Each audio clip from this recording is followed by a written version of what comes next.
This tape is going to deal with knife defenses. Before I get into the technical part of it, I want to introduce you to concepts of knife attacks and knife threats.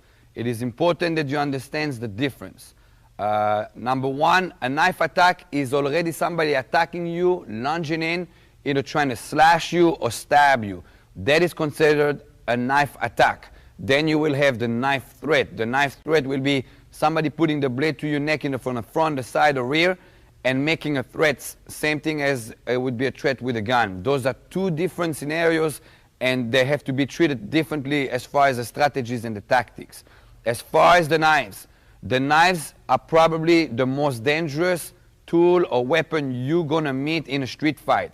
Even more dangerous than a gun. A lot of people say, oh, he's got a gun. Gun is less dangerous because as soon as you understand the mentality of line of fire, get out of the line of fire, redirect the line of fire, it's easier to deal with the gun than with the knife. The knife will stay alive the whole time. In other words, the weapon is the blade, and that blade is going to stay dangerous the whole encounter. You cannot neutralize the blade. Blade is there to either stab you or cut you, and that's part of the nature of the tool. Number two, a knife is very quick. Any knife fight, it's going to happen fast. Some knife fights, you don't even realize they got a knife before you got cut. In other words, you realize there's a knife involved because all of a sudden you got cut.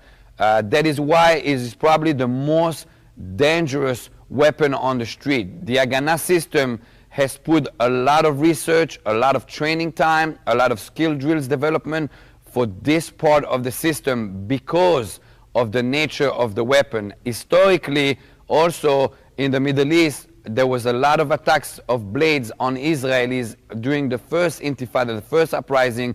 Therefore, we had a lot of encounters with the knives, and that became part of the landscaping as far as combat is concerned. With that in mind, you're going to have to understand what a knife is and how a knife operates. Thereafter, you're going to have to understand how a knife attack, what kind of nature a knife attack has, and how you're going to stop that. As far as knife defenses is concerned, I don't like to call it knife defense in the sense of as soon as he's got a weapon, he is strategically and tactically more armed than you. And it is a paradox to go into a state of mind, I'm going to defend myself against a knife. It is always better to either equal your weapon, in other words, deploy your own knife, or greater your weapon, he comes with a knife and you got a gun. The knife defenses or the knife threat defenses are there as a last resort as an Haganah practitioner. In other words, if he pulls a knife and I have access to a knife, I will pull my knife before I'll go into empty hand against a knife. However, terrorism and criminal activities will dictate that sometimes you will not have a knife. In other words, the enemy is going to have a knife and you don't have a knife to deploy even if you wanted to deploy a knife. This is why this is considered last resort technique. In other words, I will resort to this as my last line of fire. My first line of fire will be greater the weapon, second line of fire equal the weapon, and this will be, okay, I don't have a weapon, I don't have an access to the weapon, and I have to survive this encounter without a weapon. So if you have a choice, deploy a weapon. If you don't have a choice, the techniques that you're going to see in this tape will be what will make you survive the edge weapon attack.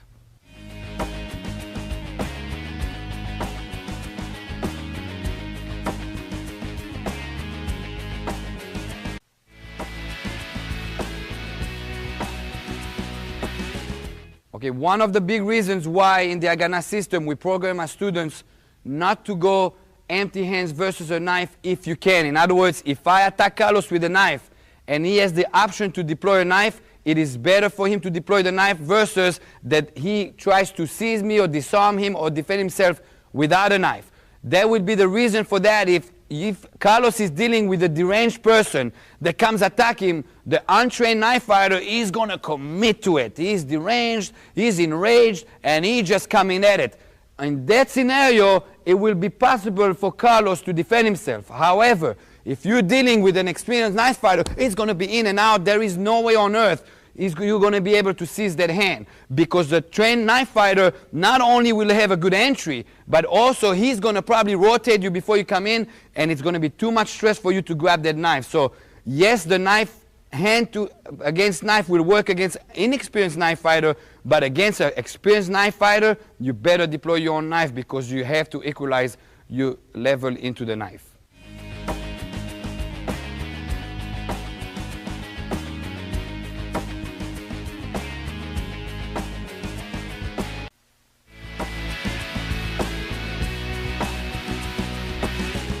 "90-degree blocks are there as a surviving tool to survive the encounter in the engagement part of it." Okay? When he attacks you with that knife, you're going to be stressed out. It's going to come out of nowhere, and all of a sudden his intention went from 0 to 100. I want to take your life with that knife.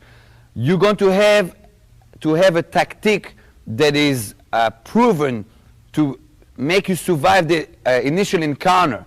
But this tactic is there as a tool to transit. In other words, if I know I have a knife, or if I know I have a gun, I'm going to want to deploy that weapon to either equal myself to him as an opponent, or either greater myself. In other words, if I got a firearm, by all means, pull out your firearm.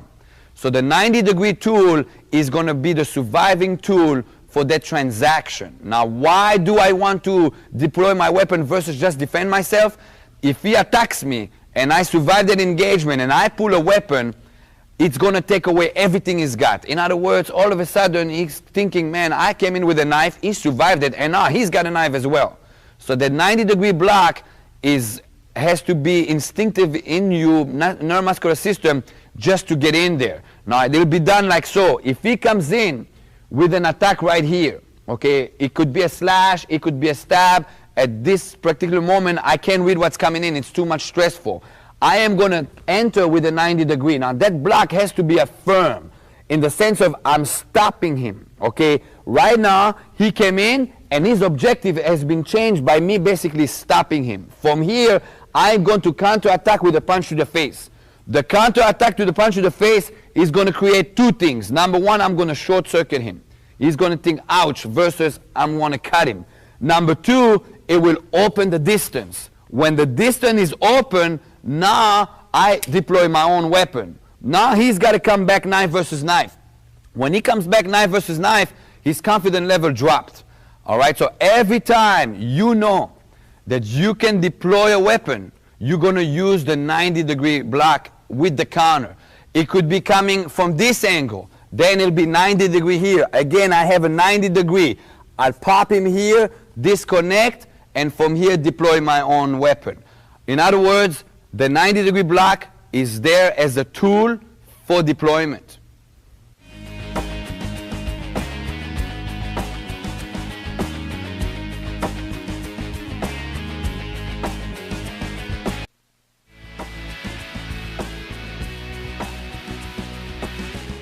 Okay, we covered the 90 degrees and disconnection and deployment. Now I'm getting into knife defenses when I don't have a knife. It is important that you understand the concept here that when you don't have a weapon to deploy, the last thing I want to do is block him and pop him, because that will disconnect him. And that violates the principle of the Haganah, that any attack coming in, I don't want to repel him.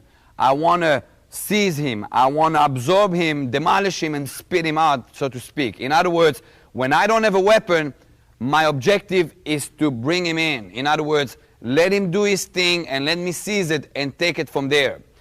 As a guideline, we do not like to disarm a knife, because for two reasons. Number one, when he attacks you with that knife, all his thoughts are right here. His objective is to use this as a tool. By me going for a disarm, and whatever disarm it is, I am going right into the storm. It is not a good tactic. In other words, as a guideline, I am not going to go to disarm. Number two, I'm not going to need the disarm. As you're going to see the techniques coming in, I'm going to use my objectives versus a disarm. When this attacker comes in with the knife, his intention is clear in that he's going to want to take your life. In other words, he's using a deadly weapon and he wants to take your life. It is clear. In other words, I can go into my objective of incapacitations and terminations because morally it is warranted, and of course you're going to have to check with your jurisdictions where you will be attacked with a knife, so to speak. But in other words, I'm okay with incapacitating him because he's got a deadly weapon in his hand. On another hand, if I disarm him and take the knife, and now he rushes in and I use that knife against him, now there's a legal issue of I'm using a deadly weapon that's not mine, but my fingerprints is on it, and blah, blah, blah, and this and that. I don't want to get to that knife. I want to get to my objectives.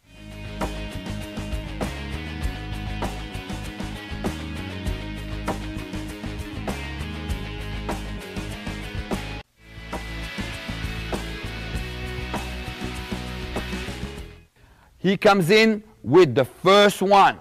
The first one will be here. All right? What I'm going to do is I'm going to come right here and seize it. Okay? The seizing is basically me saying I'm not disconnecting.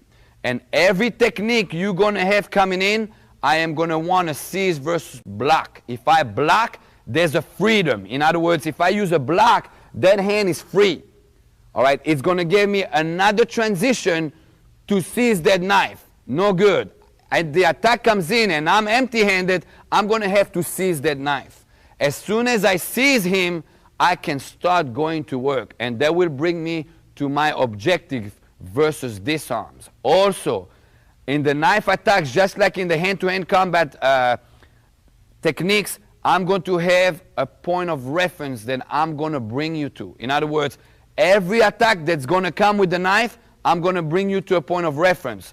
That will be your confidence landmark. In other words, you're going to be stressed out, don't have no doubt about it. He's got a knife, it's coming in, you're going to be stressed out. As soon as you seize him and start going to work, I'm going to bring you to a point of reference. That point of reference is going to give you, again, 3 options. And those options you will be taking as your objective will be.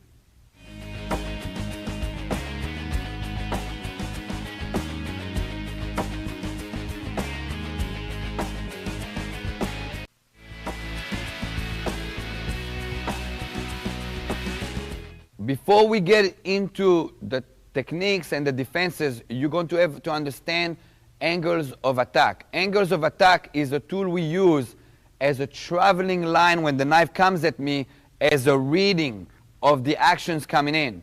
When you're going to be attacked with the knife, you're not going to be able to identify if it's going to be a stab or a slash. If you try to identify that, it's going to take that processing too long. And by the time you realize it's a stab or a slash, it's too late and the attack is over. Knife fight is very quick and you don't have time to try to identify if it's a stab or slash. Instead, I am going to read the angles where it's coming from. The first angle is going to be a diagonal angle. In other words, the blade travels in a diagonal line across. Okay, this could be a slash or it could be a stab. It doesn't matter. The line of travel is the same. Also, he could be in right lead. In other words, the knife is up front. The knife is up front, or he could be a left lead. The knife is in the back, or the knife is in the back. I treat that the same. In other words, I treat that per angle, not according to the technique or the lead of the opponent. That's too much stuff under pressure for you to read. Second angle. Second angle will be diagonal on the other side. Again, this could be a slash. This could be a stab. I could be in left lead, or I could be in right lead. To him, he sees it as a line of delivery, as the same angle. All the leads and the stabs and techniques do not matter. It could be even in a reverse grip. I could be here stabbing or here slashing. It's still the same angle of attack. Next will be a cross. In other words, horizontal. I'm coming across. This is number 3 right here. All right, then you got number 4, across on the other side. Across on the other side. Then you got number 5, which will be straight down vertical. This a lot of time is considered ice pick attack. Ice pick attack, or he could have a curved stab, or he could just try to slash you down. All right, then you have the straight stab.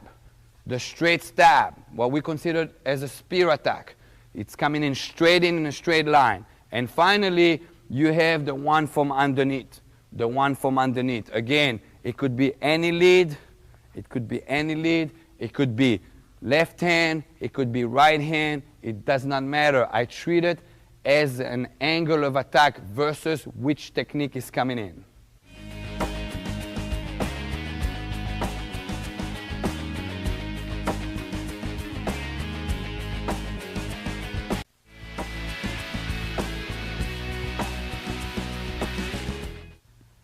Chris is coming with this angle right here. Again, I cannot read if it's a stab or a slash, and I will treat it per angle. The first thing I'm going to do is I'm going to angle up. If I stay within the direct line of fire or traveling that he intended to cut me, he's fixated on it. I'm going to change that as a tactic to move and kind of like getting off focus. Okay, so he comes in, I'm going to go 2 o'clock. This in some cases, depending on the length of the knife and the length of his attack and the penetration, we make him miss. So you're getting an extra little defense as you go. As I angle up, I'm going to seize. Now it is important here that you understand what I call the battery concept. A battery has a plus and a minus, a positive and a negative. Same thing happens with my hand. One of them is positive in the sense of if I'm holding my hand that way and I contain something, it doesn't fall. The other one is negative because if I open my hand, it drops. So I got a positive and negative. You have to seize the hand with that battery concept. If you have 2 positive, all he's got to do is yank and he's free. If you have 2 negative, he's going to yank down and he's free. Him being free with the knife is going to be a big liability to you at this moment. So I'm going battery concept. This is important in your programming. Do not start working and then later on, okay, I'm going to adjust it. The engagement is what's the most important. If you mess up here, you're dead. Okay, there's no second chance in a knife fight. So the engagement has to be proper. As soon as I got this seize, I am going to kick Chris in the groin. Now watch here, I'm not just going to pick up my foot and kick. If I pick up my foot and kick, when you see somebody, their reaction is to jerk back or jilt back. So if I pick up my leg to kick and he jerks back or jilts back, I'm going to get off balance. Not good for me. I'm going to prevent that by tilting myself or jilting myself first, pulling him into the kick. Because when I pull him into the kick, that short circuits him thinking about him pulling. So again, he came in, 1. Remember, battery concept right here. From here, you're going to pull into kick him in the groin. Okay? Right now, he's short circuit downstairs. In other words, he went from, I'm going to kill him, cut him, into what just happened, and he's kicked right here. You took the high zone to the low zone. Right now, you're starting the process of victimizing the attacker. Okay, go on the other angle, please. Same thing here. 1, pull and kick. From here, when I short-circuited him down here, I'm going to go into a point of reference and also into a transaction. After I kick him here, I'm going to come in and grab him by the armpit and hug him to my body. Okay, watch again. He came in with the attack. 1, 2, and right here. This is my point of reference. Same thing here. Battery concept. Positive, negative. If I have him like this, all he's got to do is yank up. And he's out, and he's cutting me in the process. If I have him like this, he's going to yank down, and he cuts me in the process. If I have 1 up, 1 down, he yanks, he's stuck. Okay, I'm going to have a good control over it. This hand here has to be across his face. If I have it like this, Chris can reach over and switch blade and start working for free. If I have my hand across his face, try to reach over, he can't. or he can either from underneath. In other words, right now I neutralized him. He cannot arm me with that knife. In other words, he cannot do any damage with the knife, and he can't switch it. Right now, that knife is no longer the danger. The danger is him. From here, I'm going to knee him 3 times. 1, 2, 3. Make sure when you knee him not to lose the control over here. All right? I usually teach my students, as soon as we got this, for them to try to get free. Try to get free, Chris. As soon as I feel that I have it nice and control, 1, 2, 3. I knee anywhere. This will bring you back to objective. Okay? Right now, right there is the foot. I can step on it and completely push and break his ankle. And right now you got a man with a broken ankle. He can't stand on his ankle. He can attack you again with that knife.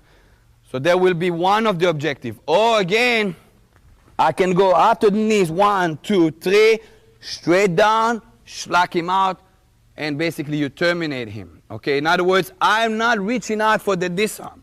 The last thing I want to do is go over there. Because if I go over there, that's exactly where his thought is. I want to go where he doesn't know what's going to happen.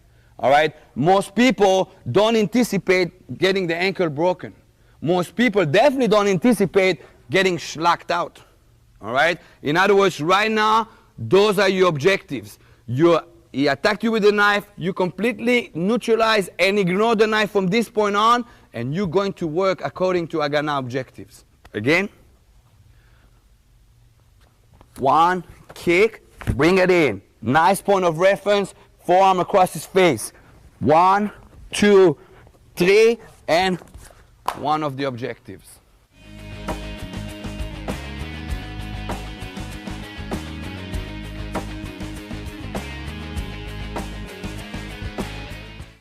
It is important when you seize the knife, when Chris comes in, that you have a full extension on your hand. If you don't have a full extension on your hand and you closer and he has used, let go please Chris, a reverse grip, he might have poked you in the eye, and that's going to affect the rest of the fight. Or maybe he was going for a curve stab and it's too close. You always want to use the full length of your hands as an extra defense. Do not get used to be up here.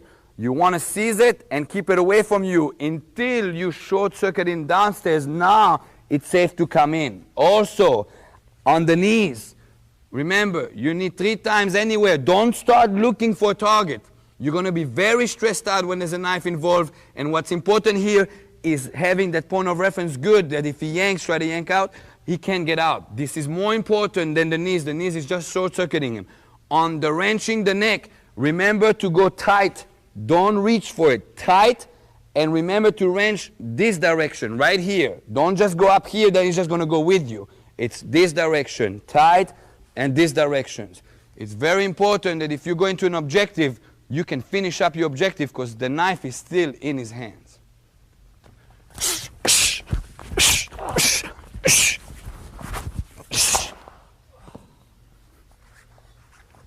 Side.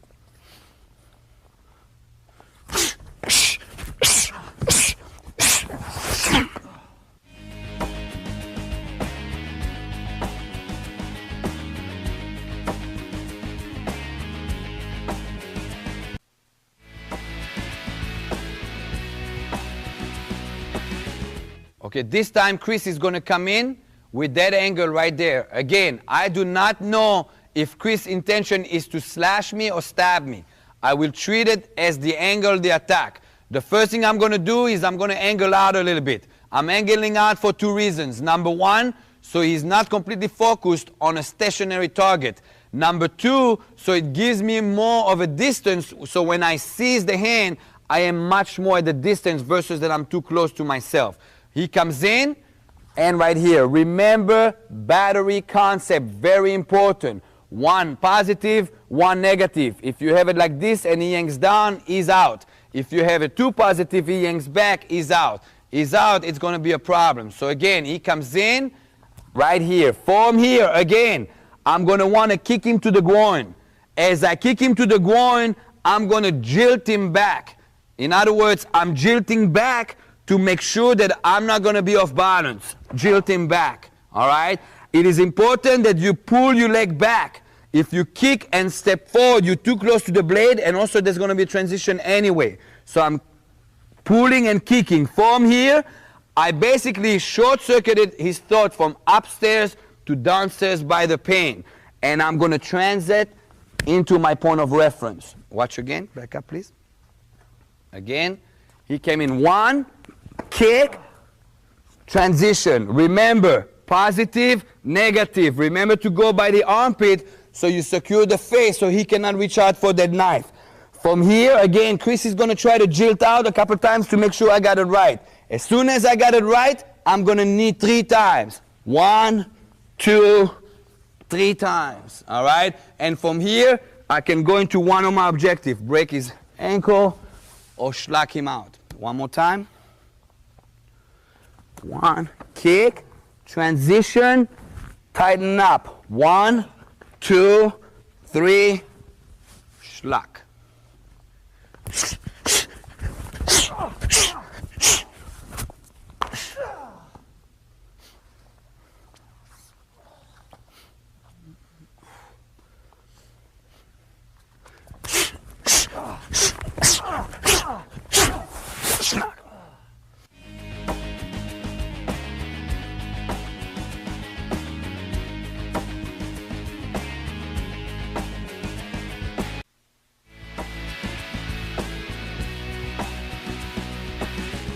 Angle number 3. This time Chris is going to attack me horizontal.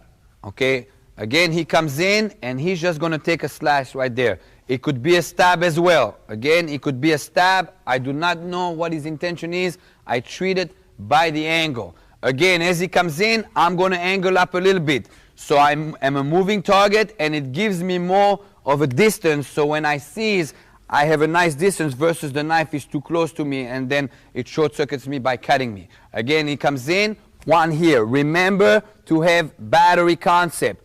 1 negative, 1 positive. If you hear, he yank out, and he's free. If you hear, he yanks up and he's free. Either way, no good for you, especially since the engagement was already established. So he comes in right here. From here, again, I'm going to jilt him into the groin shot. If I simply pick up my leg and he yanks back, I'm going to lose my balance. No good. Always prevent that by jilting back. From here, I have point of reference right here. Again, he came in, 1, point of reference. This is important, that every time you're at the point of reference, you keep your body tight to him. Don't just do the hands because that freedom is going to cost you. Yank out, Chris. It's going to cost you. You want to be nice and tight. This is where you're going to be safe. That point of reference is your lifesaver in this engagement. Nice tucked in under the elbow, nice in the armpit, so your hand is here and you prevent it from pass. Only now you can go to work. Right now, as you reach the point of reference, as long as you don't have that point of reference, you're going to be stressed out. In other words, he comes in, and this is going to be a very stressful situation. As soon as I'm here, and I can go, oh, thank God. In other words, I got it. From here, I go to work. 1, 2, 3. And again, going into one of my objectives. Now, when I go to break his ankle here, it's important that you don't just push here, because while he disconnects, he might cut you in the throat. Okay? I want to push that angle away. So on the way out, he doesn't cut me. Again. 1, pull in, point of reference. 1, 2, 3, into one of my objectives. Either break his ankle or either schlag him out. Okay, as Chris comes in, it's important that you understand that a knife fight is dynamic and it's not always going to be perfect. In other words, maybe after you kicked, you don't feel comfortable and you're going to have to a little bit struggle. You don't have a chance in the street to say, hey, let's do it again. Okay, you're going to have to adapt. What your goal is here more than anything is to reach that point of reference. In other words, if something somehow was not perfect here, maybe you close instead of nice and big. Maybe you don't feel that you have a good hand and it starts jerking or tilting you or jilting you. That's fine. Continue, and your objective is this. As soon as you got this point of reference, you will be okay. So sometimes your way up to here is not going to be by a blueprint. fight is not a blueprint because there's two people involved. You cannot rehearse that, and you definitely can say, can you do it again? He's not going to do it again. His objective is to hurt you. And sometimes it's going to be not as planned. Therefore, your goal is to get here, no matter what.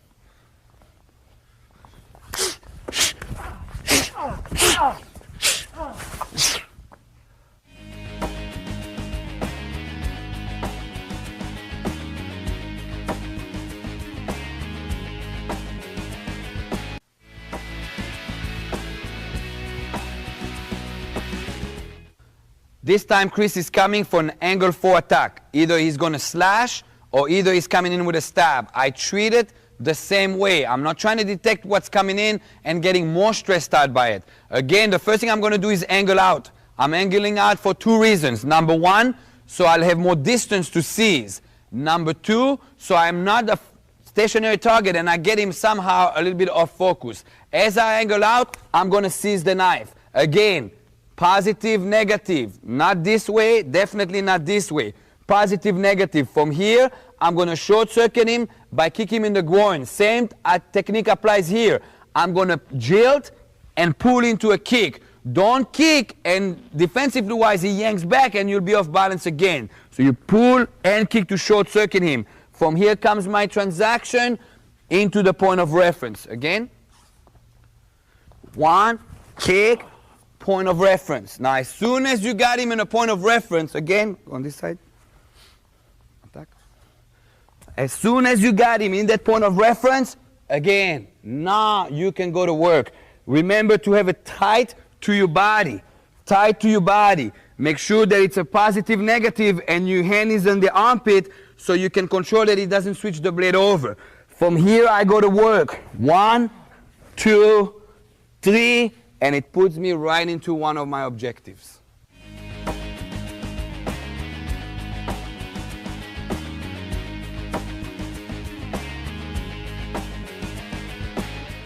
Chris comes in across. Again, I angled out, I kicked. Now watch the transition.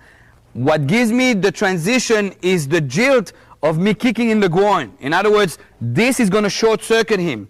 As I do so, I rotate down. Don't go across with the blade and then you get cut. Downward. From here, all I do is this hand scoops underneath, serves it into my chest, and I catch it. Okay, do not try to keep holding on and then your elbow is compromised and you're in awkward position. I don't want that elbow up like this. That hand holding here compromises your elbow leverage. All right, when you go here, all you do is down and you let go and you scoop and hug it. As soon as you got it hugged, you can go to work.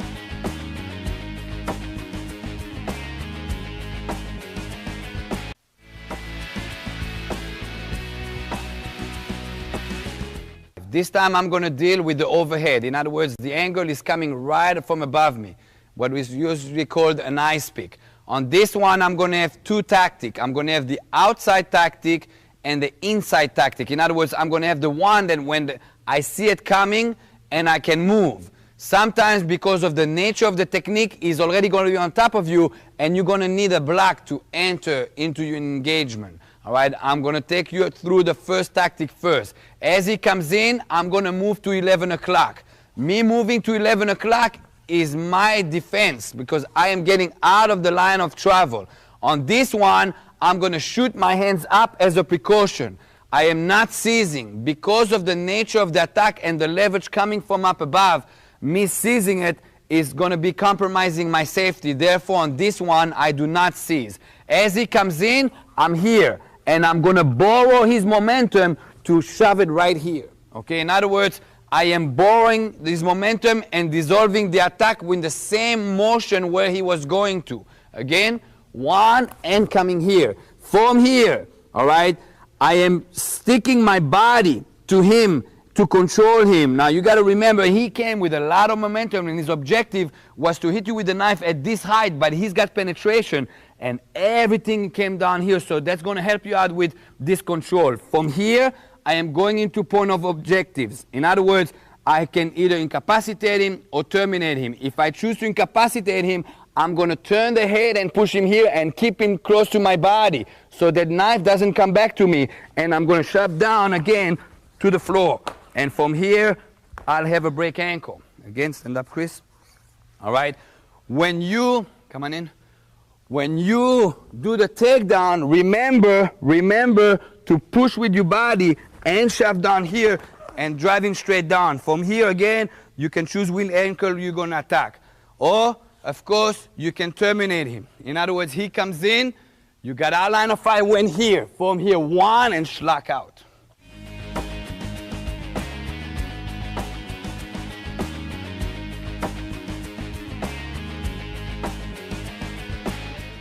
It is important here to realize that when I got him where I wanted, your point of reference is weaker because of the nature of the angle of attack. Therefore, you're going to have to neutralize in a different way.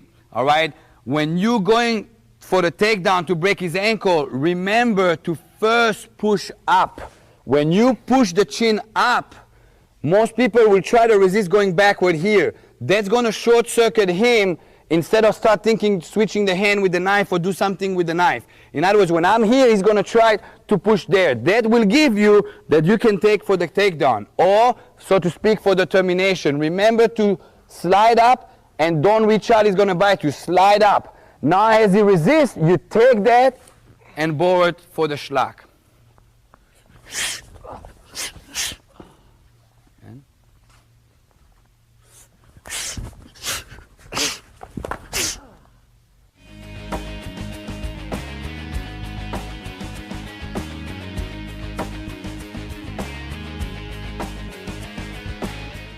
All right, now we're going to deal with the fact that he's already on top of you and you never had a chance to move to the side. In other words, either he was already on top of you or your awareness wasn't there and your timing is off, and out of being the last resort as he came in, I blocked. Remember, if you're forced to block, according to the relationship of the engagement, remember to have it 90 degrees.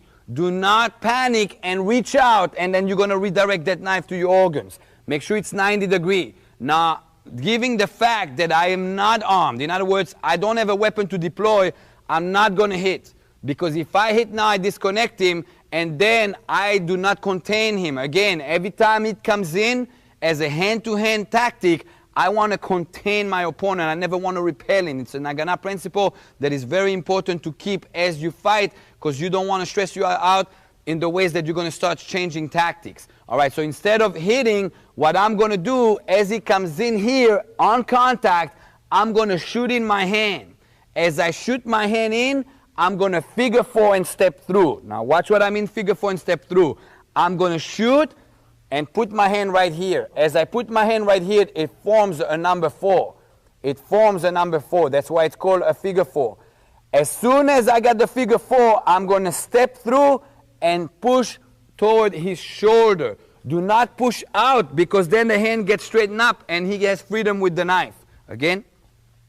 So I'm here. I did this out of instinct. I shoot in figure 4. I'm going to push this way and step through. As I step through, I'm going to rip shoulder and take him down.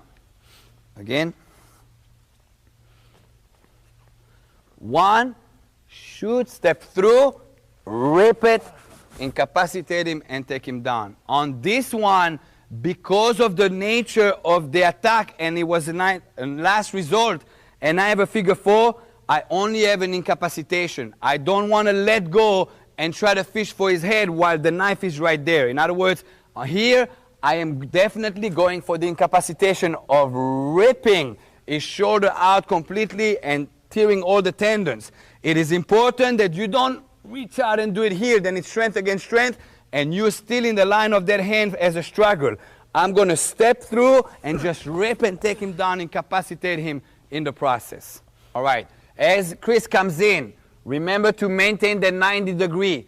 As you shoot in, you're going to form the figure 4 by grabbing your own arm. Right now you got the 4. Remember to push towards his shoulder as you enter. If you're going to push this way, it's going to straighten him up and he's got something to fight with. I'm going towards his joint. As I do so, I step in and I rip. Okay, in reality, you just rip through.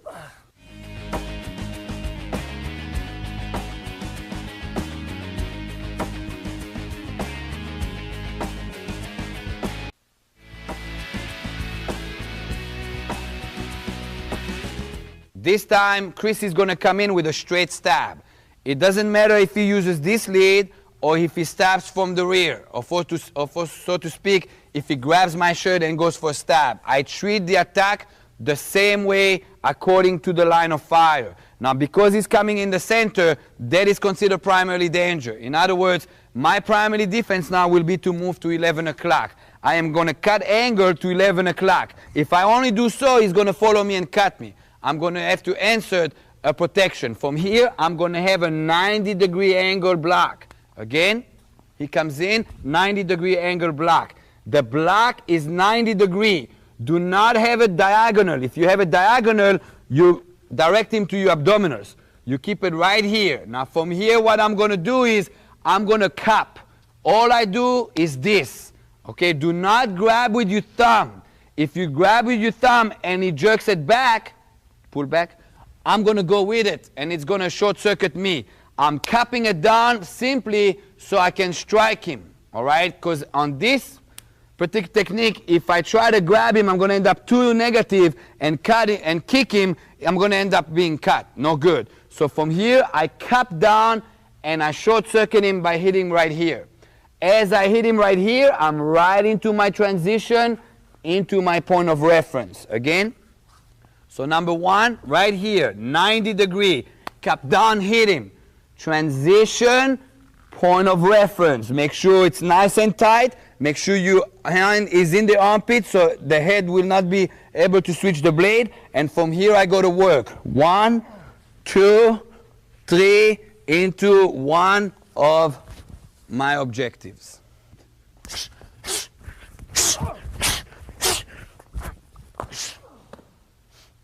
Again.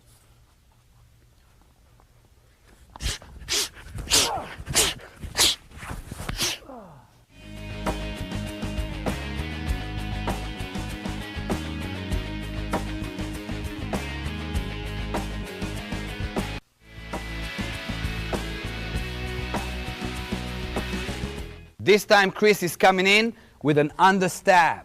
Because of the nature of this attack being very strong, I'm going to take a 90-degree block to begin with. Okay, it's important here that you look at my body posture, that I'm leaning into the block, so I maintain the knife far away from me. If I simply block and the knife is long enough, and according to the penetration of his strength, I'm going to get stabbed. So I am going to actually lean into that 90 degree. Again, make sure it's 90 degree, not bigger, because then I'm going to actually direct him to my throat or to my neck. All right, so again, I'm here. Now, I'm going to hit him in the groin. 1, as I do my transition. Why? When I'm here and I hit him in the groin, it's going to help me going into my point of reference.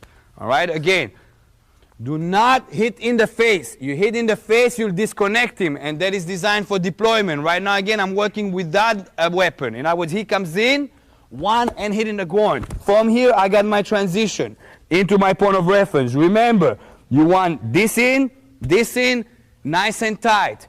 1, 2, 3, and then you can go into one of your objectives.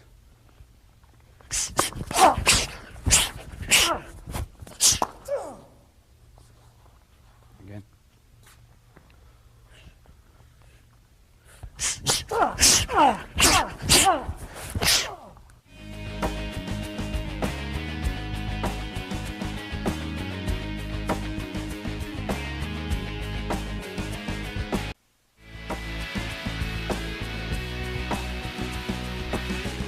Okay, that brings us to the issue, if you're law enforcement and you cannot incapacitate or you cannot terminate your opponent. As a guideline in the Haganah system, we do not like to disarm. However, if your job description dictates that you do have to do a disarm, it will be done out of a takedown. In other words, if Chris came in with any of the attacks, and I'm right here, and I kicked, and I got to my point of reference, okay, I'm not going to go here and try to do a disarm, because his mentality is all on the knife to begin with. Okay, the Haganah practitioner will be taught to get to the point of reference, demolish him, 1, 2, 3, and from here simply shove him down into a takedown. 1 here, strip down the knife. Okay, so if you have to disarm according to your law enforcement objectives, I want to take him down, soften him up, and strip the knife away when I am in a complete control of the situation versus me fishing for the knife. Also, it brings you also to the point of deployment. If Chris attacks me with a knife or shows the intention to attack with a knife and I'm on the job, most likely you have a firearm on you. And it's better for you to deploy and contain the scene with the firearm because it's going to keep you safe much easier. However, if the contact was already established and you already into your point of reference, from here, if you want to disarm him, do not fish for the hand. Simply take him down first, soften him up, strip him down, and the knife is in your possession.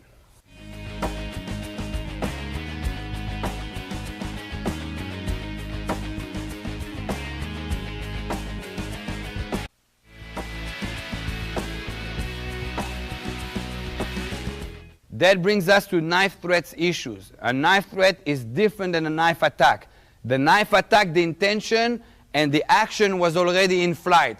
With the knife threat, he's going to have one of 3 demands behind that knife threat. It can all be categorized in 3 categories. Number 1, possessions. Number 2, your body. Or number 3, information. Possession, it could be that he's robbing you, or he's kidnapping you, abducting you for ransom. Your body could be he's about to rape you, or he's about to kill you and then rape you. Or then it goes into information. He needs the information out of you.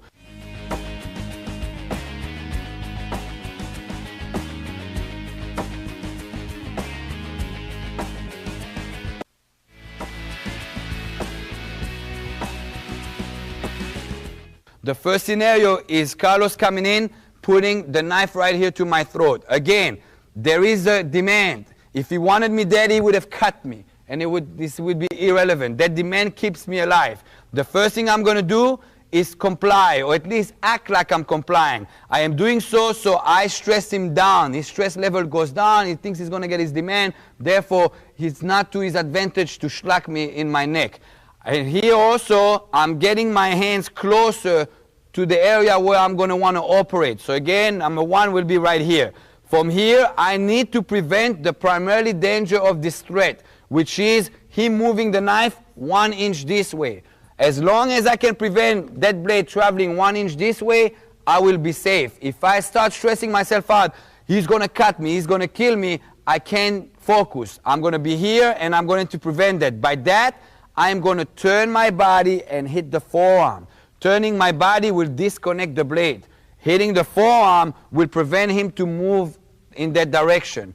In doing so, I'm going to have to seize the hand, because if I simply do this, he's going to attack somewhere else. In other words, I'm going to have to seize that. I'm coming here and I'm seizing right here. Again, I'll do it slow. Amen, whatever you want. Turn, hit, and seize. From here, I'm going to maintain the hold here. It's important that you hold him on your body and not here. If you hold here, it's easy for Carlos to come out and cut me open. So I'm coming in 1, 2, and hold him. A lot of times in training, I tell my people to try to yank out. And if they can't yank out, you got to secure properly. All right, from here, I'm going to hit right here with the back of my hand, serving me into my famous point of reference. As soon as I got a point of reference, it's very important here that your forearm is across his face. If you have it like this, he can reach out for the knife on the other side or on the inside, so to speak, and cut me open. Make sure that the hand is here so he cannot reach out for the knife. From here, of course, I'm going to work. 1, 2, 3 knees, and going into one of my objectives. When the knife is in, it's important that you put one hand in, one hand out. Don't put 2 hands out, and definitely don't put 2 hands in. You're going to need 1 hand in so you can operate. You always put the one that's out on the side where the knife is. In other words, I'm not going to put one in out in here because this hand is irrelevant, it's just holding me. I'm always going to be here. Now, if the knife is here, it's the same thing. One and in, one and out. Always the one out, the one that's by the knife. When you raise your hand, especially when it's this close, do not do it abruptly. Because when you do this abruptly, out of just reaction, he's going to cut you. You're going to have to just sneak your hand in, comply, tell him whatever he wants, and bring the hands right here so you can operate and work from there. Amen. Whatever you want.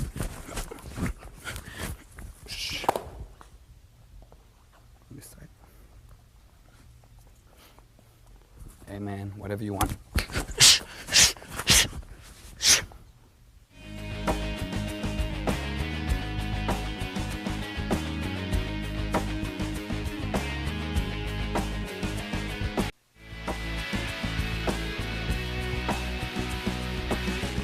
This time Carlos is coming in and putting the blade on the inside. In other words, the blade is here versus here. This will be a completely different technique because if you go here, you're actually going to help him cut. So on this one, you're going to have to go the other direction.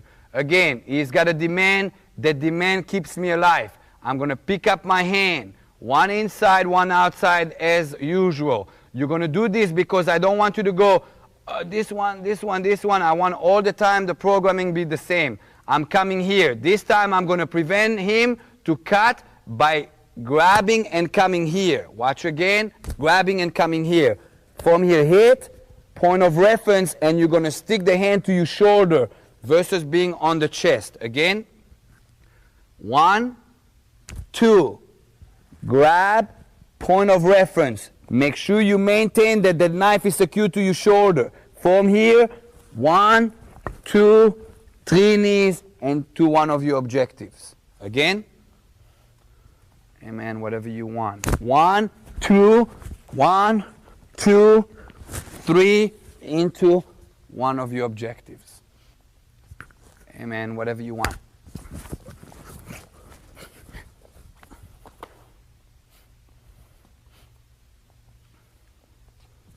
Amen, whatever you want.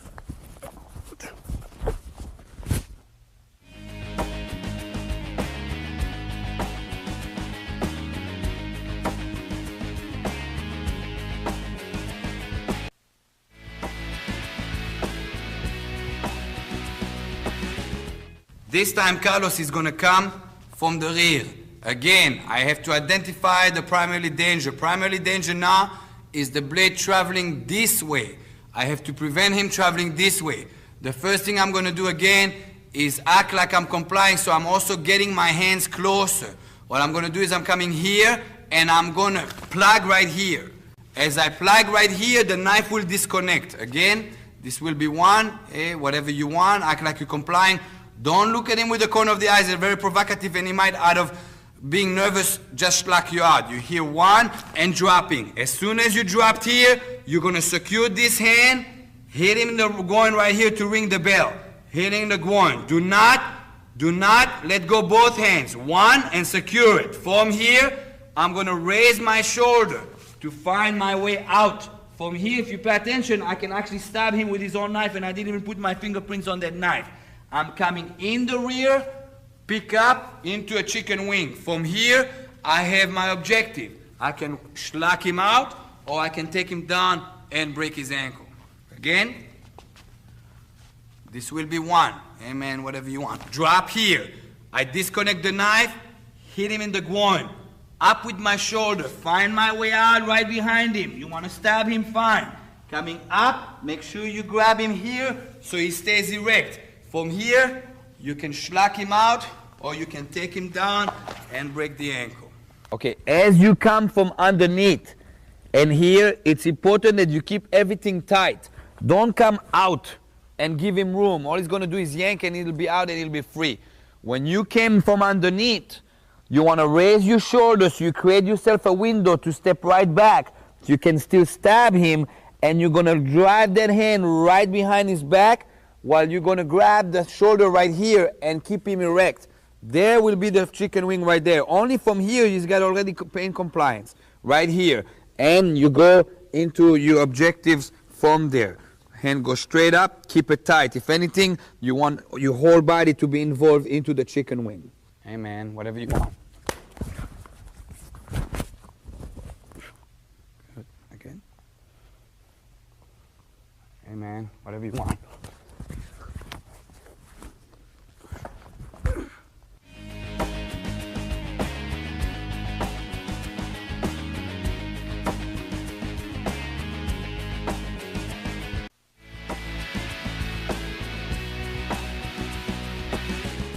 The next two tapes are going to cover Israeli tactical knife fighting. Israeli tactical knife fighting is probably the specialty of the house of the Haganah system. Before I get into the technical part of it, techniques, how we use the knives, I want to introduce you to why Israeli tactical knife fighting is such a specialty of the house. We believe that without you being able to use a knife as a weapon, all your self-defense techniques will be incomplete in the sense of this is a new era. This is modern combat. There is knives out there. A lot of times you're going to have to use those weapons to defend yourself. There are lots of people say, I don't want to carry a knife because I just don't like it. You're going to have to carry a knife to equalize your weapon. The knife is the greatest equalizer in hand-to-hand combat in the sense of as soon as a knife is in your hand, it doesn't matter how big he is. It doesn't matter how strong he is. The knife will equalize that instantly. On top of it, you have to look at the history of the Haganah system.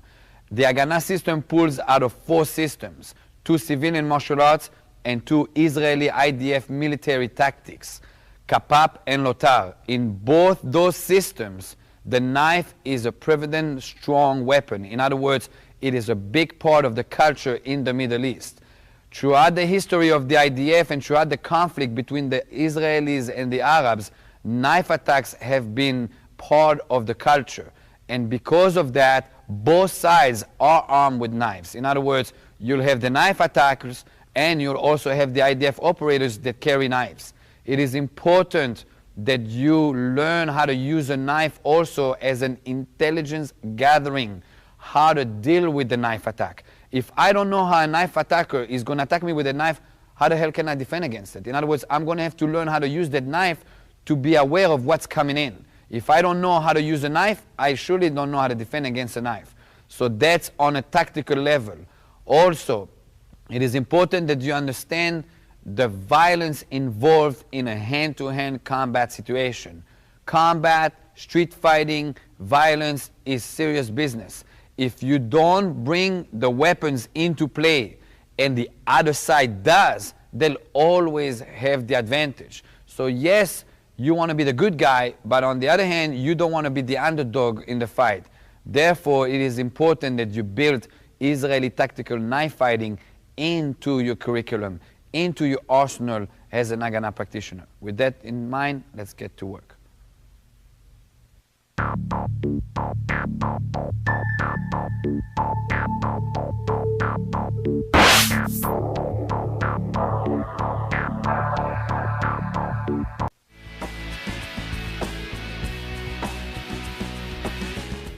This tape is going to deal with gun threats. Before I get into the technical aspect, I have to introduce you to concepts and principles of firearms and also strategies done with the firearms. This tape deals with gun threats. If somebody wants to shoot you, they will do it from a distance, and all these techniques are irrelevant. I cannot teach you to catch a bullet with your teeth. It's impossible. In other words, the only reason why you're staying alive is because it is a gun threat, not a gun attack. If he wants to shoot you, he will do it from a distance, and all these techniques in this tape is irrelevant. When a person pulls a gun at you and threats you, there are 3 objectives that he is going to have, and they all fall in one of those 3 categories. Number 1 will be motivated by financial gains. In other words, he has the object of possession. He wants to rob you. He wants to kidnap you and ask for ransom. He wants to take you to your ATM and take out all the possessions. He wants to take your car. That is considered possession. A lot of times that's a robbery. Give me your money. As soon as you give him that money, not only you gave him the money, you gave him your life. In other words, it is in his discretion if he's going to shoot you or not. In other words, that demand is what keeps you alive temporarily. The second one will be in the category of your body. They want to rape you. They want to kill you. They want to torture you. All those three or all those elements are considered they want your body. All right? And finally, the last one is information. The demand is, where is it? When is it going to happen? If it's civilian, did you do this? And if your answer is wrong, basically they can get mad and shoot you. In other words, those three demands categories are keeping you temporarily alive. If they wanted you dead, they would have shot you.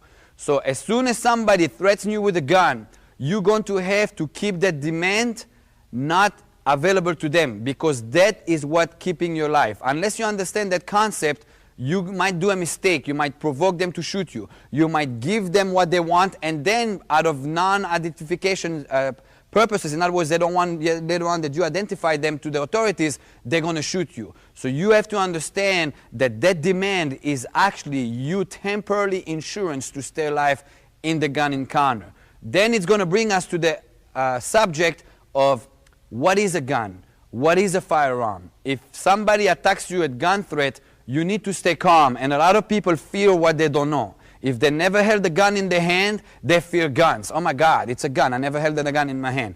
It is a belief of the Haganah system, because of his military background and tactics of the Kapap and the Lotar system, that every human being has to accustom himself to firearms. Either you like it or not. It is part of modern society. If anything, if you're going to disarm somebody with a gun, you're going to need to be able to use that gun. Because if you can't use that gun, basically you have an object that is more dangerous to you than to the other person, because you don't know how to use it. So firearms is part of modern society. It is important that you get accustomed to them before somebody attacks you with it. That will bring you to the issue of what is a gun. A gun is a piece of machinery that does not operate without us as human beings making it go off. A lot of people, oh, the gun went off. The gun doesn't go off. It is us that pulls the trigger and makes the gun go off. There is no such thing as accidental, the gun just went off. The gun went off because somebody operated wrong. Okay, there's a big misconception, and you need to understand that the mechanics of a gun is activated by a human being, not by himself. It is not an automatic thing that happens just by himself all of a sudden. Because of that, you're basically holding a piece of machinery that has a specific mechanic to make it go off. Any gun, if it's a revolver, semi-automatic, any type of gun that's on the market, has a pull trigger that puts the pull the trigger and drops the hammer on a firing pin. In the firing pin hits the primer of the bullet. Without that firing pin hit the primer of the bullet, the gun cannot go off. In other words, somebody needs to pull the trigger. When the firing pin hits the primer ignites the powder in the shell.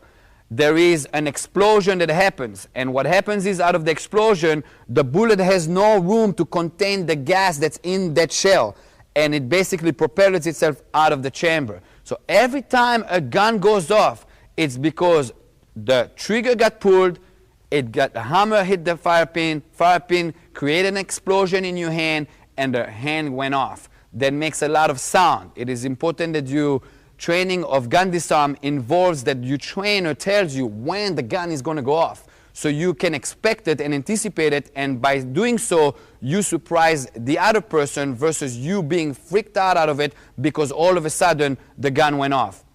Also, that will bring the issue of when you go to the gun range and you shoot, you have earmuffs, and it's very comfortable and everybody shoots all day long and there's no problem. When a gun goes off, it's loud. When it's loud, your ears are going to ring. Now, if you, as you will see as the technique goes in, if you trigger, or you the one who times the pull of the trigger, you will be mentally prepared for it, and you have a mechanism in your body that actually muffles it, or in other words, temporarily, you can handle the noise. It is the other person who's going to completely be surprised by it, and that will be the short circuit of the gun disarms. And this is very important, because in gun disarms, I'm not going to start hitting him until I control the line of fire and redirect it. Therefore, the gun going off is the actual short circuit of the technique. With that in mind, let's get to work.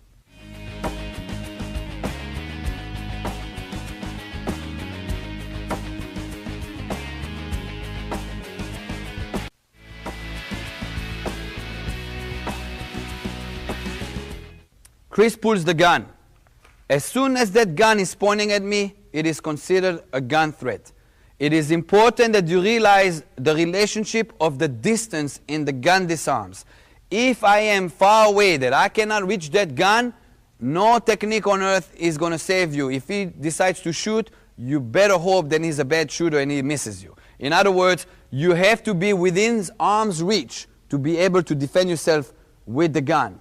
Systematically, there is different angles that somebody can attack you with the gun. They can attack you from the front, they can attack you high, they can attack you low, they can attack you from the side and from the rear. Depending on the attack coming in is what you're going to defend against and how you're going to do it. However, there is principles that you must understand. Every time Chris points that gun at me, the primary danger is the line of fire. A lot of people think, oh my God, he's going to shoot me. Oh my God, he's going to pull the trigger. Oh my God, my head is going to get blown off. Him pulling the trigger is the action. Him shooting you is his objective. You getting your head blown off, it's the result. If you're thinking any of those three, your amount of stress is going to rise. And when your amount of stress is going to rise, you're going to get into shock, and it's going to be impossible to deal with it mentally and emotionally. Anytime he pulls that gun at me, I think as long as primarily I get out of line of fire, I can survive the encounter. That what that's going to do to me, it's going to lower my stress. It is super important that you stay calm in this situation. Any jilt or any action might make him nervous, and he's going to pull the trigger. Also, the professionals keep their finger off the trigger, and they will not put that finger until they're ready to shoot you. Okay, in some ways, it's good that you have a professional in front of you, and in some ways it's bad because if he's a professional, he knows what he's doing, and most likely he would have not been that close to you to begin with. Then you got the deranged person. For some type of reason, he is not in a good day today, he's not having a good day, and his finger is right on the trigger. All right? This is the untrained person. The untrained person is very dangerous because anything you do, that gun is going to go off because he's a little bit less stable mentally and emotionally. So those are things that you're going to have to realize. All right? Every time a semi-automatic gun shoots, what happens is by the explosion that happens in the gun, the bullet will be propelled out of the chamber, will be pulled out. In other words, out of the muzzle will come a bullet. This will automatically create an explosion in the gun, and the slide will go back and retrieve another bullet. And right now, you have another bullet that went into the chamber. You interfering within the gun disarm with that slide going back and forth, you will jam that gun. Jamming the gun is a very good thing because now the gun is no longer a threat. It is him that becomes a threat. So every time you interfere in that slide going back and forth, you must realize that you jam the gun. This is going to become very important as soon as the gun is in your position. A lot of people get the gun and then they think they can shoot at them, and then the gun doesn't go off. And if he's got another gun, he pulls his other gun and he shoots you because you'd never realize that a gun can jam. And that brings you back to the issue of you need to learn what a firearm is. It is part of modern society.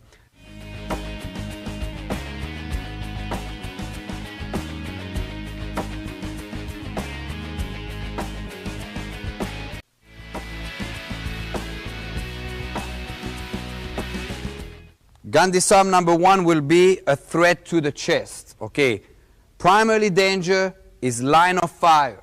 Not him shooting me, not him pulling the trigger. You must understand that the primary danger is the line of fire. The first thing I'm going to do in all gun disarms is to act like I'm complying. Whatever you want. What this will do is it will lower his stress. In other words, he thinks he's going to get what he wants. If I start working and I jilt, he has only the pressure of pulling the trigger to travel with to discharge a bullet. I have to reach for him. That's much more to cover. Therefore, regardless if I'm fast or not, he's going to get there first and I got shot. So the first thing I got to do is always whatever you want. Do not say don't do it. If the person is deranged, the last thing he wants to hear is what you have to say about what he's got to do. Do not patronize by saying don't do it. Okay, you say whatever you want. This will lower his stress. Right now, I need to get out of the line of fire. That will be done by me rotating, turning. Okay, I am turning my body versus moving. If I move, he's going to follow me, eye-hand coordination with the gun. Not only that, if I'm not fast enough and he discharged now, that bullet is going to hit my shoulder. Shoulder is hard tissue. I'm going to get propelled backward, and he's already in a shooting stream, and he's going to basically unload the whole magazine on me. I want to turn, because while I'm turning, I am presenting soft tissue. In other words, even if I get shot, it's just going to glaze me. It's not going to propel me backward. So again, the first thing, amen, whatever you want. From here, watch what I'm doing. I am rotating and grabbing the gun. Okay, as I'm rotating, that takes care of that line of fire. In other words, I got out of the line of fire. As I do so, I'm going to shoot my hand right under the trigger guard. Do not grab by the barrel. If you grab the barrel, it doesn't have enough contour, and all he's got to do is yank back, and the front side will cut you open. You're going to be short-circuited into thinking about getting cut, and he unloads the whole magazine on you. Make sure that you grab by the trigger guard so it contours the whole gun. That will create that he will discharge, and the gun is not jammed. Again, amen, whatever you want. Right there, gun got discharged and it is jammed. Right now, I am not surprised by it. He is. Why? Because I am the one who triggered the discharge, not him. If he wanted to shoot me, he would have shot me to begin with. Again, amen, whatever you want. Right here, from here, I'm going to step in and punch him right here. Okay? It is important that when you step in, you don't get in that line of fire. In other words, go on this side, please, Chris. Again, I'm here. Amen, whatever you want. One here. See, the gun discharged over there. Right now, I step in and I hit him right there. From here, when I hit him here, that short circuits him in thinking over here. I'm going to shoot my hand down here and grab the corner of the gun. Do not get in front. Right, as you have your hand on the corner, it's important that you grab the corner so it gives you the leverage. Now, as I pull back, I'm going to want to pull back that foot. If I don't pull back that foot and he starts yanking, he's going to have the leverage. By me pulling here, I'm basically supercharging my leverage into the break of his finger. Now, as I turn here, what will happen if I take that hand out so you can see it, what will happen is as I peel the gun, at this point, the finger got broken. As I rip out, I'm going to demit his finger. So essentially, I broke his finger and I demitted it. Right now, his whole thought, it got short-circuited into the extreme pain that's on his finger. As soon as I pull the gun out, I'm going to have to operate that gun to be operative. In other words, the gun is jammed. I already established that. I'm going to have to unjam the gun by racking it and then telling him to get on the floor. Okay? Again, amen, whatever you want. 1, 2, coming in from underneath, corner, rip the gun out, rack it, and tell him to get on the floor. The issues of right hand, left hand, and two hands. Chris threats me here. If he's holding right hand, it's going to be this. If he's holding left hand, I am not going to go to the other side just simply because he's holding left hand. Under that pressure and that stress, the only thing you're going to see is the gun. In other words, you cannot go, okay, let me see left hand, right hand, and by the time you assess that, because you're looking suspicious to him, because you're trying to find out which hand it is, he might shoot you and you never got to do anything. So it'll be the same thing. The technique will work the same way, either on the right, the left, or so to speak, two hands. If he comes in with two hands, it's the same exact disarm. I do not change the techniques according to right, left, or two hands.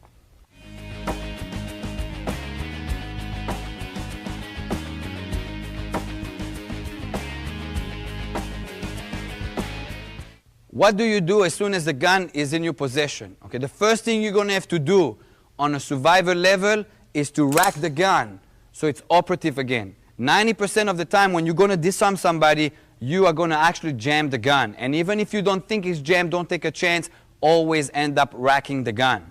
As soon as you rack the gun, it is your responsibility to find out in new jurisdictions about deadly force and when use of deadly force is legal. In other words, you're going to have to abide to the law wherever you live in.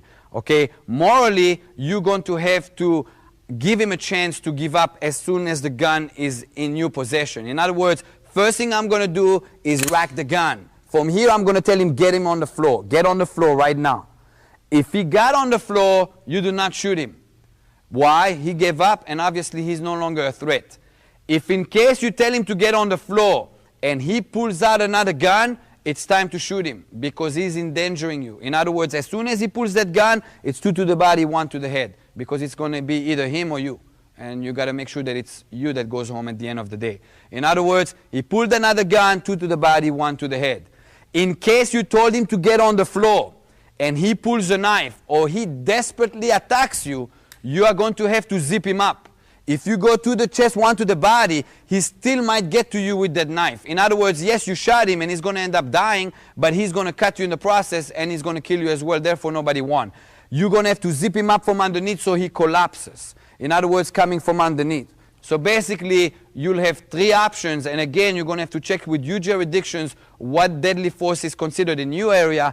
If he pulls a gun, 2 to the body, 1 to the head. He goes on the floor, you told him to get on the ground, and he completely gives up, you wait for the authorities to get there, and that's a legal process of itself. If he comes at you desperately with a knife or simply attacks you out of desperation, you will have to zip him up. That's the only way you're going to survive the encounter. Amen. Whatever you want. Get on the floor! Get on the floor! Again.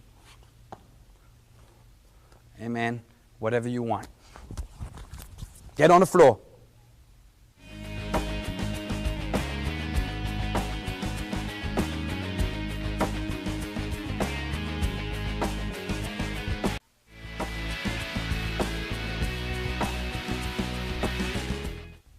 The main reason why you don't want to hold the gun when you do any disarm by the barrel is for 3 reasons. Number 1, if you have a regular gun and you grab by the barrel and he yanks out, he's going to get free, number 1, and number 2, that front side is going to cut you. That will short circuit you in thinking, ouch, I got cut. The second reason is if he's got a revolver. If you're going here on the barrel, he can still shoot you because the drum can still rotate. If you go by the trigger guard, you interfere in the rotation of the drum rotating, therefore he cannot shoot anymore and you jam the gun. The final reason is for the compensated barrels. If I grab by the barrel and he shoots the first shot, I'm going to let go because it's going to burn me because there's a flare coming out. And then again, I did not contain the weapon. If I go by the trigger guard, when it goes off, I will not get burned. So again, number 1, so the sight doesn't rip you when he pulls. Number 2, so you jam the gun if it's a revolver as well. And number 3, so you don't get burned by the compensated barrel.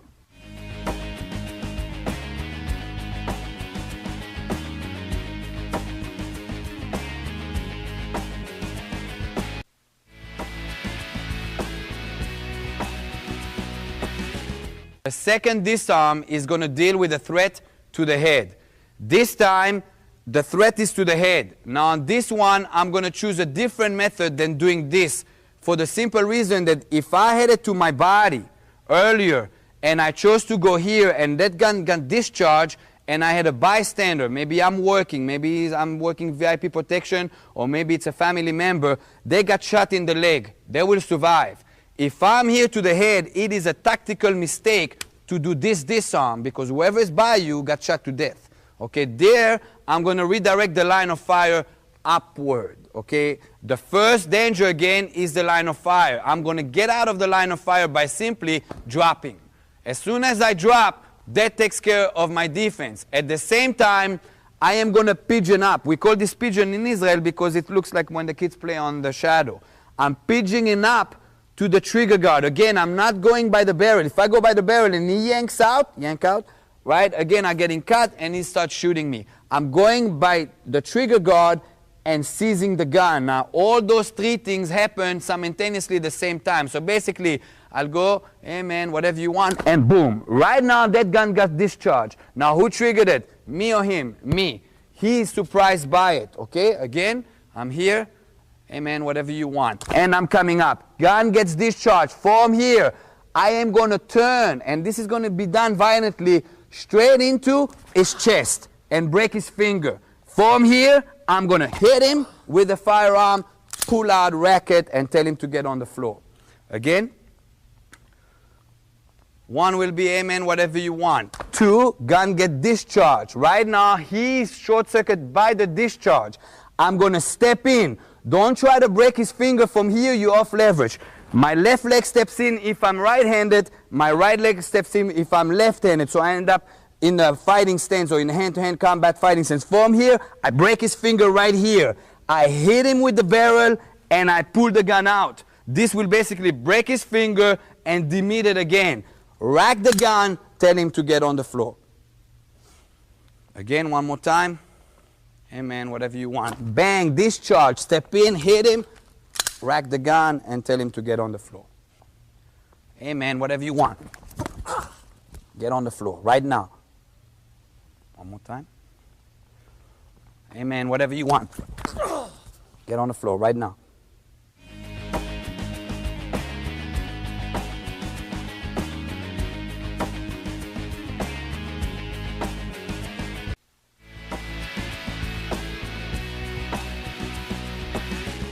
This time I'm going to deal with a front threat right here. He's just putting the gun right there. He's holding me. This is very intense. The first thing I'm going to do here again is act like I'm complying so he drops his stress. I'm going to pick up one hand inside, one hand outside. It's important that you don't go here. One inside, one outside. Okay? Again, the primary danger is the line of fire. I'm going to get out of line of fire by simply turning. By simply turning, I get out of line of fire. At the same time, I'm going to shoot for his forearm. So I disconnect it, and I'm going to grab the gun by the wrist. All right, so it'll be one, I'm here. Amen, whatever you want. And I'm going right here. Now, it is important that you grab the gun right here. If you grab it here, he can turn his wrist now and shoot me right there. If I have it here, he can't. All right, so important that you go here and not here. Again. Amen, whatever you want. Right there, right there. From here, I'm going to hit him right in the neck. Right in the neck, point of reference. Knee him, go to the gun, break his finger, rip it out, hit him with the elbow on the way out, rack the gun, and tell him to get on the floor. Again. Again. 1, 2, 3, 4. Going for ripping, break his finger. Now right here in Israel, we hit with the barrel. Okay, and I'm not getting into the consequences of that. Here I want you to hit with the elbow instead of the barrel. Do not, at no point, hit with the butt hand of the gun. If that gun goes off now, it will go off on you. That is a very tactical mistake, big mistake. You hit with the elbow, rack the gun, tell him to get on the floor. And of course, you'll open the distance and you do so. Again. Amen, whatever you want. 1, 2, knee, break his finger, elbow, rack the gun, get on the floor. Again, Chris is here. I went 1, 2, 3, point of reference, knee. Now I'm coming in, watch. My thumb goes by the barrel and I grab here. What will happen is, as I turn the gun here, if you pay attention, his finger gets broken. In other words, put the finger in. I come in, rip his finger, break it, out I go, elbow, rack the gun, tell him to get on the floor. Amen, whatever you want. Get on the floor now. Again. Amen, whatever you want. Get on the floor now. On the floor.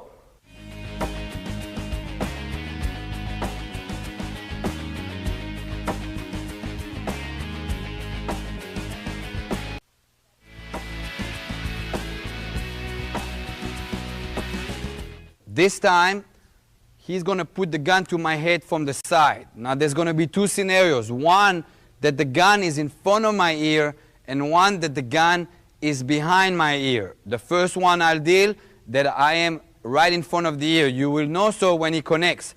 If he puts the gun and he's not connecting, just, as you talk, step in and you'll feel the connection. Because if you do it, if you're choosing the wrong counterattack to the wrong scenario, it's going to cost you with your life. Okay, again, the first thing here is the line of fire. First thing I'm going to do Amen, whatever you want. Do not put your hands higher than his hand because you're going to have to clear and that hand is going to be in the way. Just pick up your hand here. Also, anytime you do those big motions, don't do it, and you swing your hands, he might take that as a provocation and he's going to shoot you. So the first thing, amen, whatever you want. What I'm going to do here, I'm going to sidestep. Okay, pay attention here to the sidestep. I'm sidestepping out of the line of fire and deeper than the gun. In other words, I'm not only doing this. If I just go backward, he's going to follow me with the gun. I am clearing the gun by stepping in. Again, amen, whatever you want. And in the process, I'm going to again go to the trigger guard. Don't go by the barrel. He yanks it out, Chris, and he rips you open and then he'll shoot you. Always by the trigger guard. All right, again, one will be, amen, whatever you want. Two right here. As soon as I have it here, gun gets dropped, I hit him in the side, come in underneath, grab the corner of the gun, swing that leg back, break his finger, demit it, and puts him on the floor. Essentially, you are getting almost the same thing as being here to the body. Just, it starts off with being to the side. So I'm 1, 2, from here, it's the exact same thing. Exact same thing. All right? We try to program our people as fast as possible to be able to fight. And whenever we can overlap technique or have a parallel concept, we will do so. In other words, if I can program you with less technique and it can apply to different angles, it's better for me to train you faster. In other words, I don't have to train you more scenarios or more techniques because it's different scenario. If I can get to the same concept from a different angle, I will do so. Again, thread comes in, amen, whatever you want. 2, 3, shoot from underneath, break the finger, rack it, tell him to get on the floor. Amen, whatever you want. Get on the floor, right now. Again. Amen, whatever you want. Get on the floor, on the floor.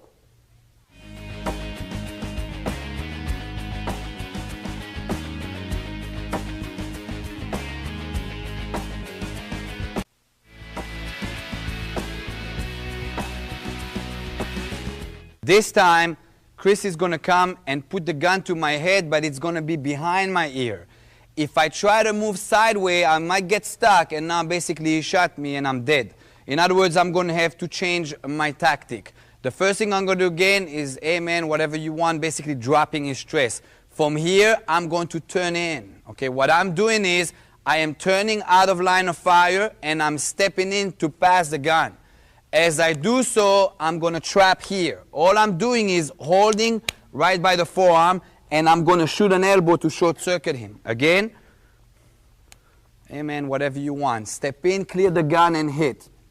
Again, amen, whatever you want. Step in, clear the gun, and hit. From here, I'm going to grab, knee him, and push. So he's off balance. I'm going to reach for the gun from this side. It is important that I put the thumb by the slide, break his finger 90 degrees. From here, I punch out, which is basically ripping out the gun free. I hit him in the neck, pull out, clear it, and tell him to get on the floor. Again. This will be number 1. Clear the gun, step in, elbow number 2. I knee him and push, so he's off balance. That's 3. Go over, break his finger 90 degrees.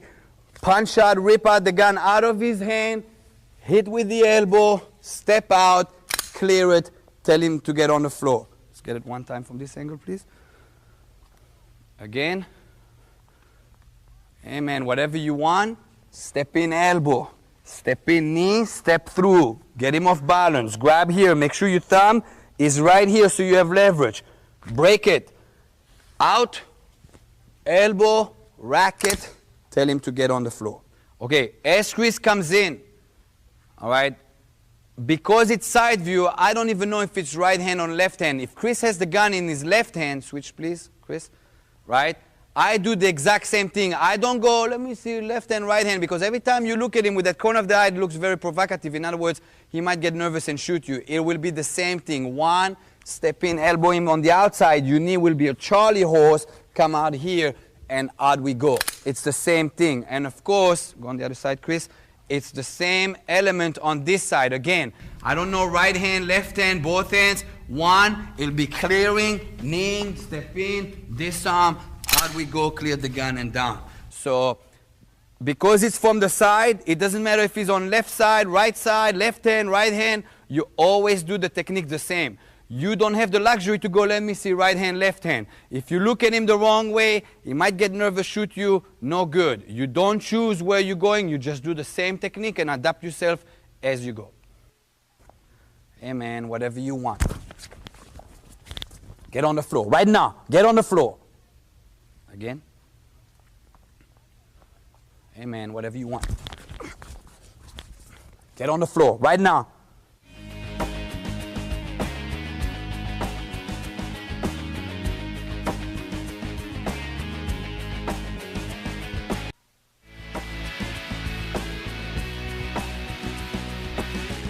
Okay, now Chris is going to pull the gun and put it to the side of my body. Again, there's going to be two scenarios here.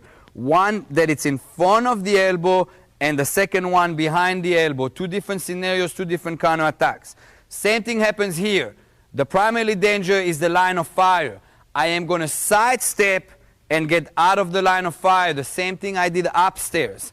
As I do so, I'm going to have to control the weapon. I'm going to do so by holding the wrist and the barrel by underneath the trigger guard. Again, don't go by the barrel. Right here. Okay, again, hey man, whatever you want. Here, do not raise your hand and then you're going to make him nervous and bump the gun and he's going to shoot you. All you do, hey man, whatever you want. And you're coming here. As soon as you got this established, pay attention. I am going to step in, rip in. From here, hit him with the barrel, pull out, rack the gun, tell him to get on the floor. Again, one will be right here, whatever you want. Two, from here, step in so you have leverage, hit him with the barrel, pull out, rack the gun, tell him to get on the floor. It is super important here that you step in. In other words, don't go here and try to yank here, because right now, if you try to do this and he yanks back, he's got the leverage and he's going to shoot you. If right now Chris yank back, and I step in, I jammed it, and I can hit him with that barrel, and I troubleshoot him yanking backward. Again, I'm here. 1, 2. When you step in, make sure it's right here. As you step in, you yank the gun and point it at him. Hit with it and rip straight out. Don't start yanking the gun. Straight out like a piston. Now the gun is in my hand. Rack it. Tell him to get on the floor. Hey man, whatever you want. Get on the floor. Get on the floor. Again. Hey man, whatever you want. Get on the floor. Right now.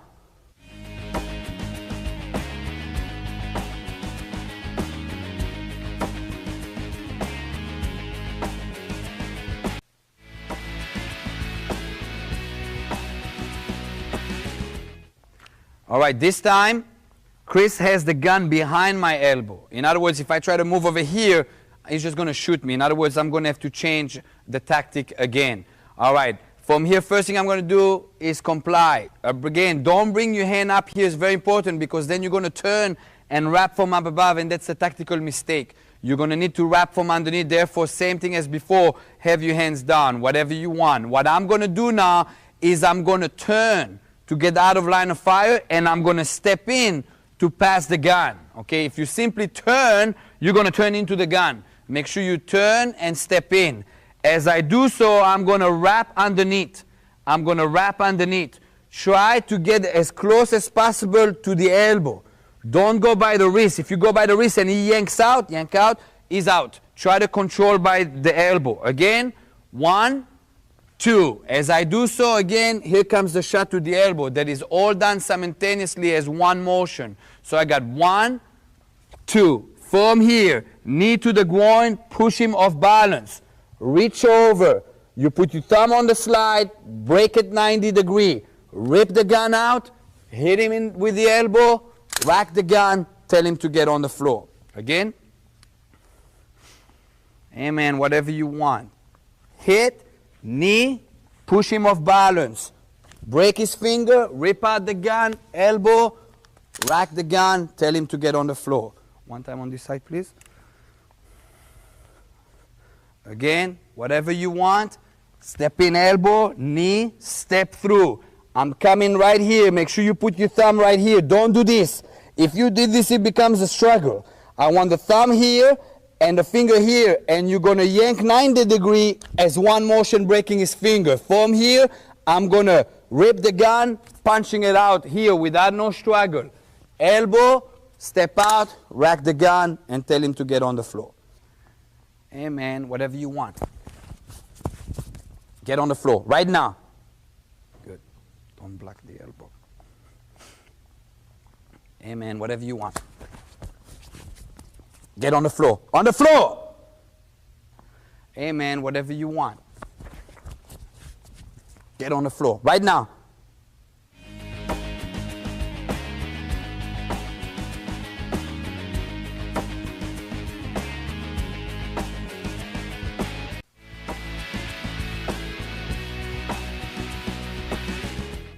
All right, now we're going to deal with the gun disarm that comes from the rear. In other words, Chris puts the gun to the middle of my back.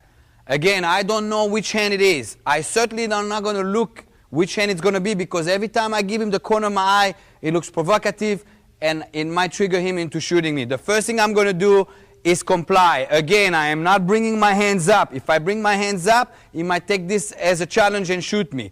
I'm just complying. Amen, whatever you want. From here, I'm going to turn out of the line of fire, which is my primary danger, again, by simply stepping and turning. This will get me out of the line of fire.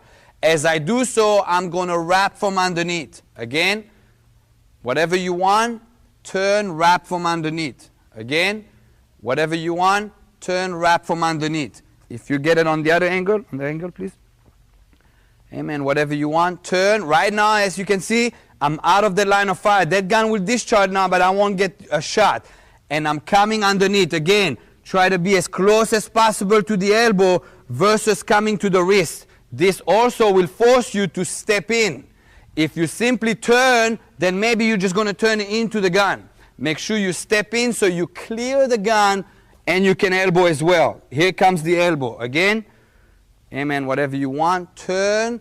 At the same motion comes the elbow. From here, knee, and step through. Keep him off balance. Right now, he's thinking, oh my God, I'm off balance. And hold on to him.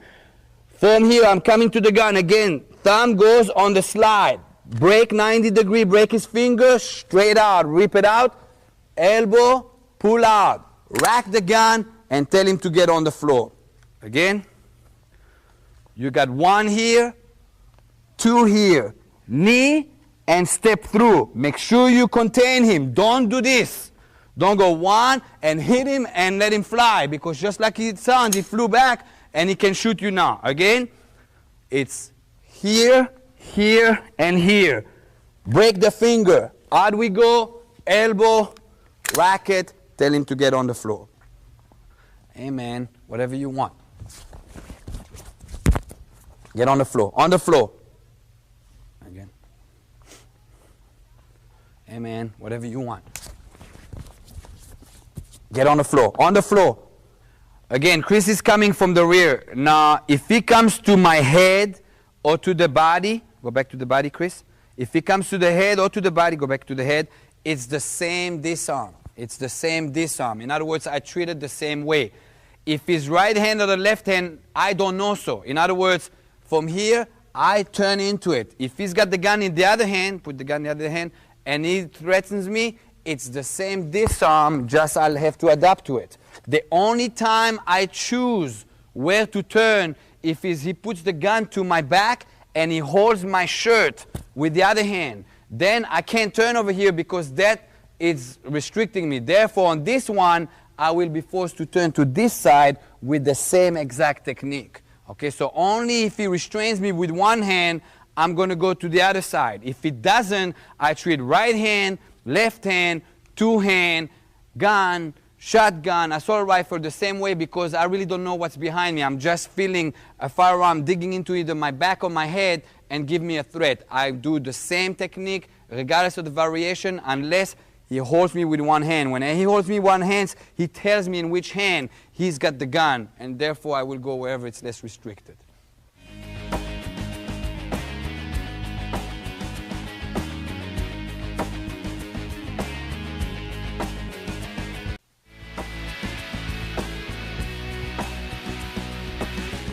Okay, now I'm going to deal with an attacker that comes from behind and sees me completely into what I call a hostage scenario.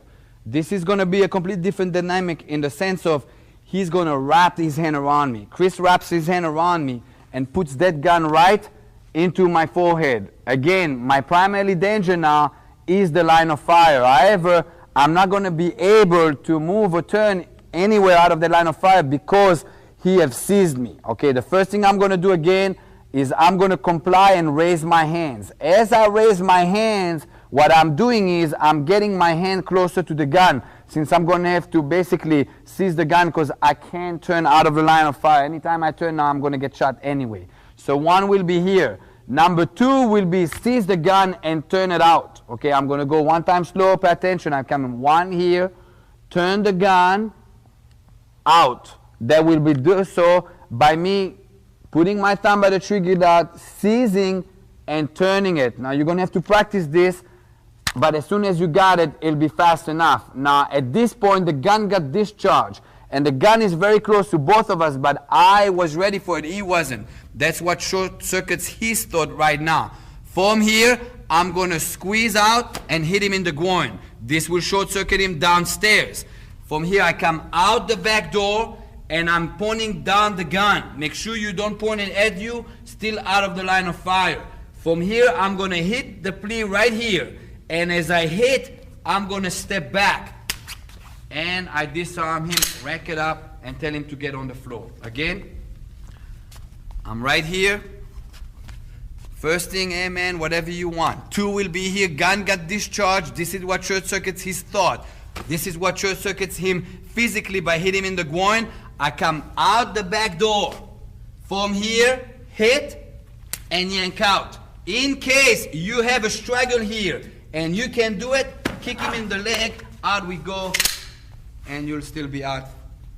As soon as you reach this point, it's important that you pull down and out. Don't pull it to you. If you pull it to you and you're dealing with a professional, even if the gun is jammed right now, he'll involve that hand to unjam the gun and unload it on your leg.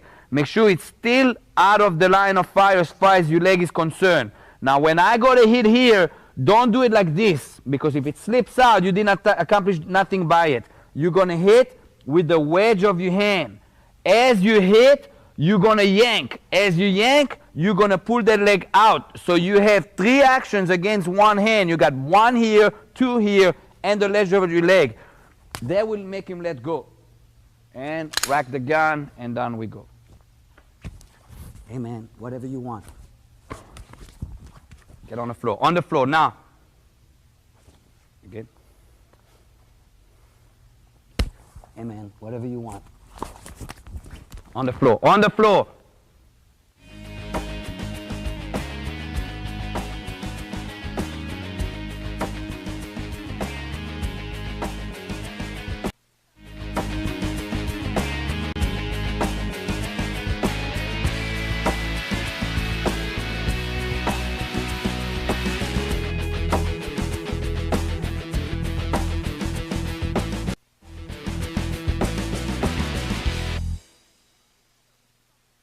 The Haganah system pulls its resource from the IDF, the Israeli Defense Forces. Originally, all the techniques you are learning in the system came out of the battlefield, and the weapons were different. Systematically, in an army setup, the first line of defense is the Air Force. Second line of defense will be the artillery. Then you got the army, which is the tanks, and only then comes the foot soldier.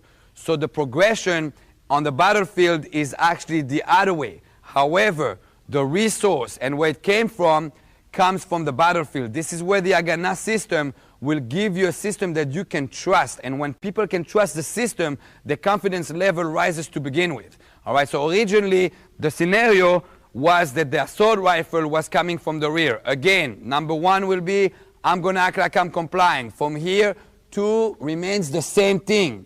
It is very important here that you realize that is why we come from underneath the weapon and not from over the top, because when I come from over the top, I have no control of the weapon. When I come from underneath, what will happen is I'm wrapping that weapon real good. From here comes the elbow, step in, give him a knee, and push him off balance. From here, I'm going to grab that barrel and shove it right on top of him and rip it out, and I contain the scene. Again.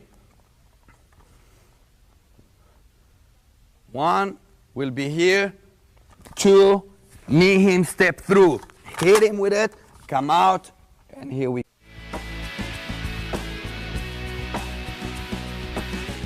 The next segment is going to deal with a third-party gun disarm. A third-party gun disarm usually is talking about the issue of abduction, hostage.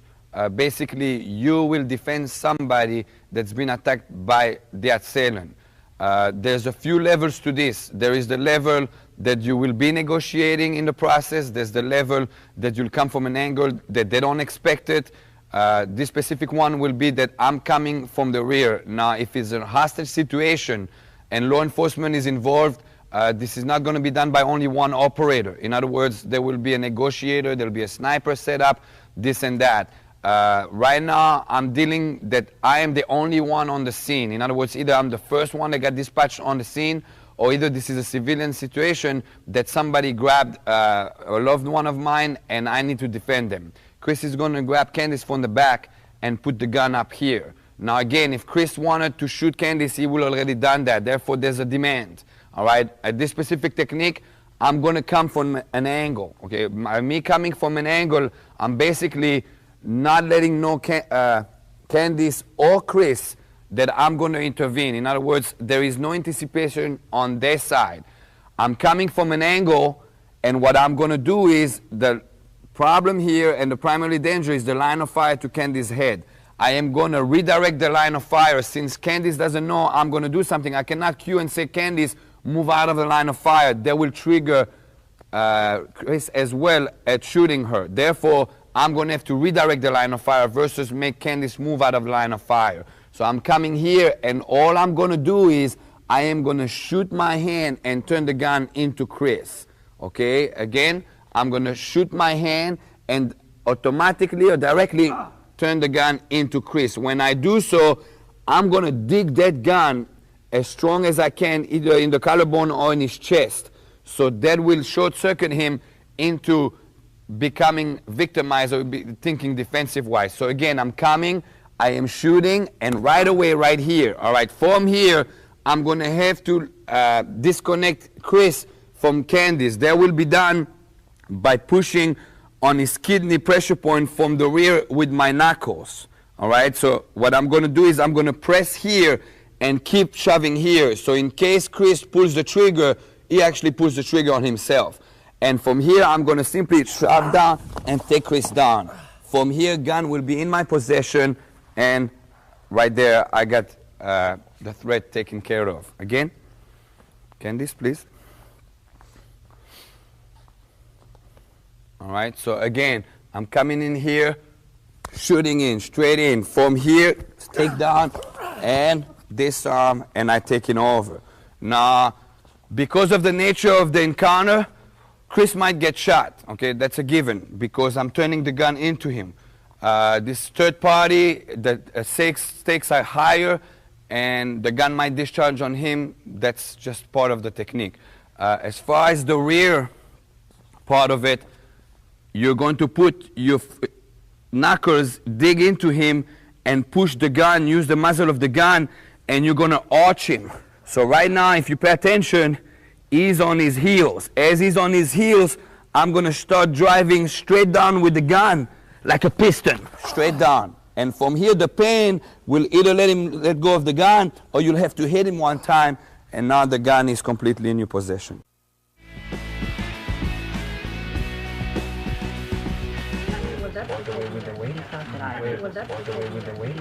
This bus is mine! I got your name!